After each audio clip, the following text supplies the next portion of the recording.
पाणीपागକୁ ନେଇ ବଡ଼ ଅପଡେଟ୍ 5 ଦିନ ବ୍ୟାପୀ ଆଲର୍ଟ ଜାରି 10 ଜିଲ୍ଲାରେ ବର୍ଷା ହେବା ନେଇ ପୂର୍ବାନୁମାନ କରିଛି ଭୁବନେଶ୍ୱରସ୍ଥିତ ଆଞ୍ଚଳିକ ପାଣିପାଗ ବିଭାଗ। ରାଜ୍ୟରେ ପୁଣି ହେବ ବର୍ଷା।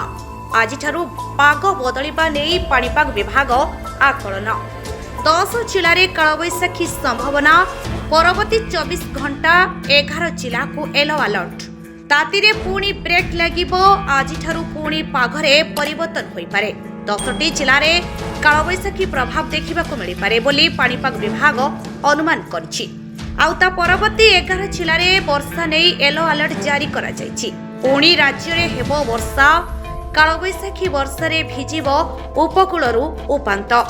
ମଙ୍ଗଳବାର ଠାରୁ ପାଗରେ ପରିବର୍ତ୍ତନ ହେବ ବୋଲି ପାଣିପାଗ ବିଭାଗ ଅନୁମାନ କରିଛି।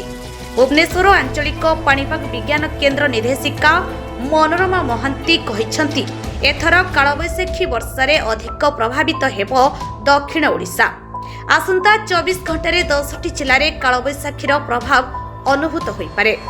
ମୟୂରଭଞ୍ଜ, କେଉଁଝର, ଅନୁଗୁଳ, ବୌଦ୍ଧ, କନ୍ଧମାଳ, କଳାହାଣ୍ଡି, ରାୟଗଡ଼ା, ନବରଙ୍ଗପୁର, କୋରାପୁଟ ଏବଂ ମାଲକାନଗିରିରେ ଝଡ଼ ପବନ ସାଙ୍ଗକୁ ଘଡ଼ଘଡ଼ି ବିଜୁଳି ନେଇ ସତର୍କତା ଜାରି କରିଛି ପାଣିପାଗ ବିଭାଗ।